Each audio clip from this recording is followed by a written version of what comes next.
You've probably heard the story. Late 1940s, a secret Soviet lab, 5 test subjects, an experimental gas that can eliminate the need for sleep for 30 days. What starts as a scientific endeavor descends into a nightmare of paranoia, psychosis, and unspeakable violence. It's called the Russian sleep experiment, and if you've spent any time on the darker corners of the internet, you know the details are horrific. But here's my first question for you. Not was it terrifying, but why? Why has this particular story, out of thousands of online horror tales, captured our imagination for over a decade? And what, if anything, does its stubborn persistence tell us, not about Soviet science, but about us right now? Before we dive in, I want to be explicitly clear. This video is an analytical and educational discussion. We are examining a well-known urban legend, its historical echoes, and the psychology behind why such stories resonate. This content does not promote violence or extremist ideologies. It is based on publicly available information and analysis, and my goal is to understand the narrative, not to sensationalize it. Let's start with the story itself, in my own words. The narrative, as it's been passed around forums and YouTube videos since about 2010, goes like this. In the tense aftermath of World War II, Soviet researchers, eager to gain a battlefield advantage, develop a stimulant gas they believe can keep soldiers awake and alert for an unprecedented 30 days. To test it, they seal 5 political prisoners in an airtight chamber. The promise is simple. Stay awake for the duration, and you earn your freedom. For the first few days, it works. The men are chatty, if anxious. But as the days stretch on, past 5, past 9, the predictable effects of severe sleep deprivation set in. Paranoia, vivid hallucinations, and uncontrollable screaming. Then the researchers lose visual contact, microphones go silent, and eerie quiet falls over the chamber. On the 15th day, concerned scientists flood the room with fresh air and open the door. What they find is the stuff of pure body horror. One man is dead. The 4 survivors are mutilated, having apparently torn flesh from their own bodies and removed their own internal organs. Yet they are bizarrely, terrifyingly alive, pleading not for medical help, but for more of the gas. They violently attack the soldiers sent to retrieve them. When finally sedated and subjected to surgery, their bodies show a superhuman resistance to anesthesia and injury. The story culminates in a philosophical and deeply creepy revelation from a dying subject. They are not men anymore, but the raw, unfiltered madness that sleep usually keeps locked away in every human mind.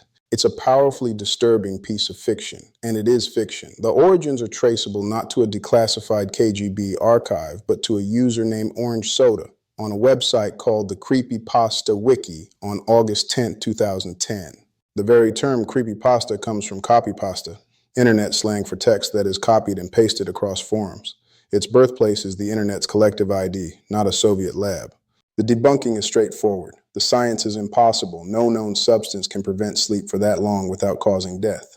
The historical details are wrong. The story mentions a KGB officer in the late 1940s, but the KGB wasn't founded until 1954. The gruesome central image often shared with the story, it's a Halloween animatronic prop called Spasm. So, case closed, right? Just a scary story. But I think that's where the real analysis begins, because when you start pulling on the threads of this fictional tale, you don't find nothing. You find a tangled web of very real history, genuine scientific anxiety, and a modern information landscape that makes such stories feel eerily plausible. This isn't a story about Russia in the 1940s. I'm becoming convinced it's a story about the 21st century. If the Russian sleep experiment is pure fiction, why does it feel so researchable? I think it's because the author, whether intentionally or not, stitched it together from the fabric of declassified 20th century horrors. The story works because it acts as a narrative funnel for our darkest, most verified suspicions about what governments have done in the name of security.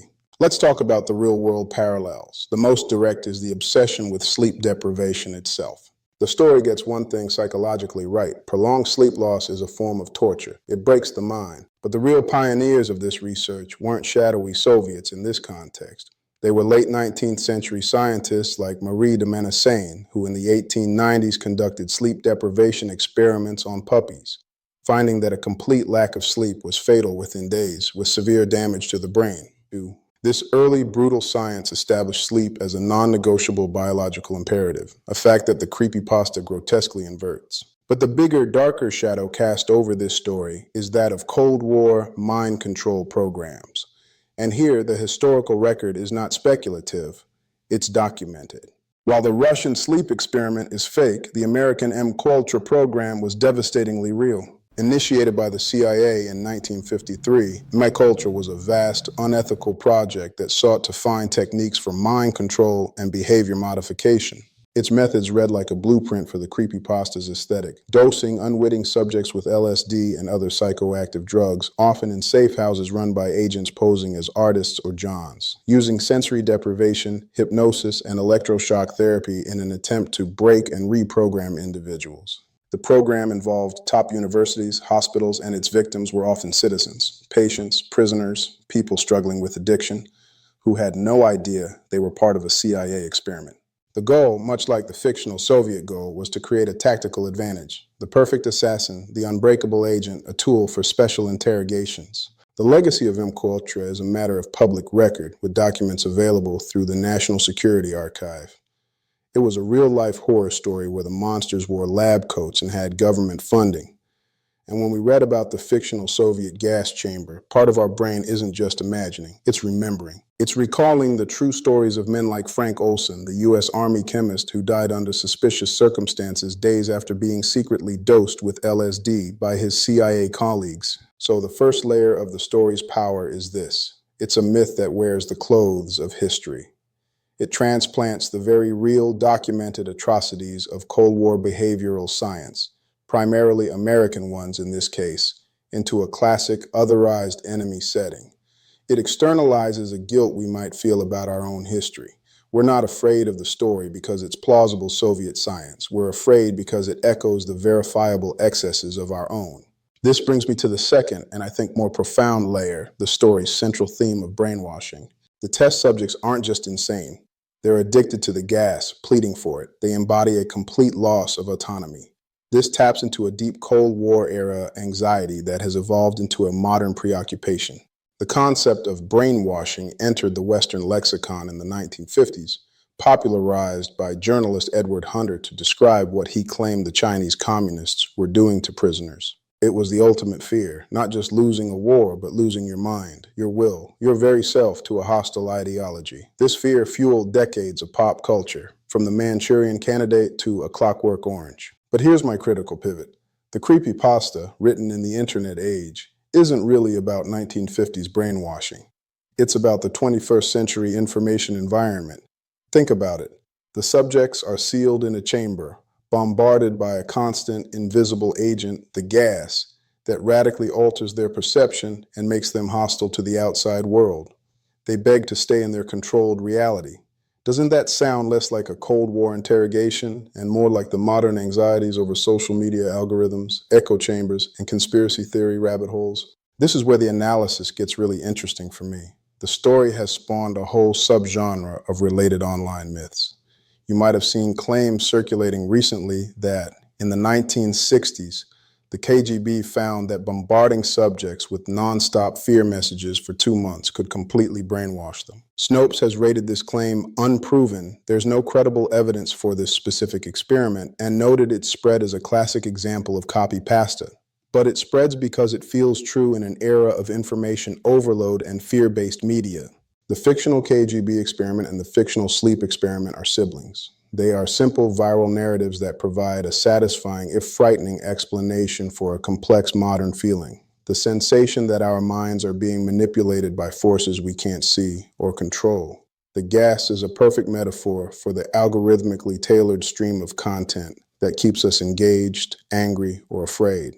The sealed chamber is our personalized digital feed. So the story's longevity isn't a bug, it's a feature. It's a myth for the misinformation age. It gives a grotesque, literal shape to our abstract fears about persuasion, addiction to technology, and the loss of shared reality. The real horror it's selling isn't Soviet science. It's the idea that our own minds might be the most vulnerable territory of all. So if the Russian sleep experiment is a cultural symptom, what is it a symptom of? Let's talk about the broader implications. I see at least 2 major ones. First, the erosion of institutional trust and the rise of the hidden history narrative. We live in an era where declassified documents have proven that governments did do monstrous things in secret, like MKUltra.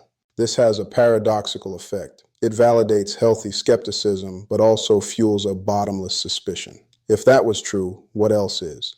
The creepypasta thrives in this gap. It presents itself as a leaked truth, a glimpse behind the curtain, playing on our justified distrust to sell a complete fabrication. It's much harder to debunk a story that people want to believe is a suppressed truth. Second, and more subtly, it reflects anxiety about the limits of human endurance and the price of optimization. The fictional Soviet goal was to create the ultimate soldier by eliminating the need for sleep.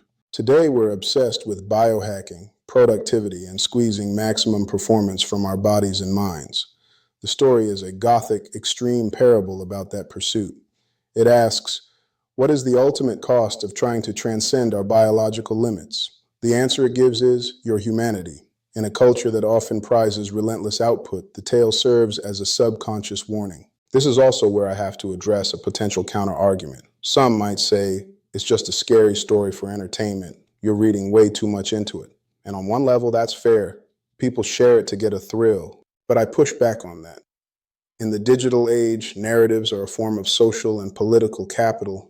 The way a story spreads, the emotions it triggers, the assumptions it reinforces, these have real-world effects. A story that seamlessly blends real historical trauma, torture, unethical experiments with supernatural horror and pins it all on a historical adversary doesn't just exist in a vacuum. It subtly reinforces a worldview. It primes people to believe that certain nations are capable of any atrocity and makes it easier for future, real-life claims, however outlandish, to find purchase. The fiction softens the ground for future misinformation. So, where does this leave us? The Russian sleep experiment isn't going away. It's been adapted into novels, plays, and films. Its core image is indelible. My personal takeaway from all this research isn't about the story itself, but about our toolkit for navigating the world it represents. When we encounter a story like this, thrilling, horrific, and perfectly packaged for viral sharing, the most useful question we can ask is not, could this be true? But why does this story exist right now? What need does it fill? Does it articulate a real anxiety like our fear of hidden control? Absolutely. Does it borrow the aesthetic of real history to feel credible? Without a doubt. But understanding that mechanism is our defense. It allows us to appreciate the story as a dark piece of cultural art, a mirror to our anxieties without mistaking the reflection for reality. The final unsettling whisper of the creepypasta is that the subjects became the madness within. Perhaps our task today is the opposite. To cultivate the critical, wakeful mind within, to be able to sit with a scary story, understand its components, and then put it back on the shelf, knowing the difference between a powerful metaphor and a fact. If you found this deep dive into the anatomy of an internet legend interesting, let me know in the comments below. What other modern myths or creepypastas do you think hold a hidden lens to our culture? Don't forget to subscribe and hit the notification bell for more content that goes beyond the headline. Thanks for watching. I'll see you in the next one.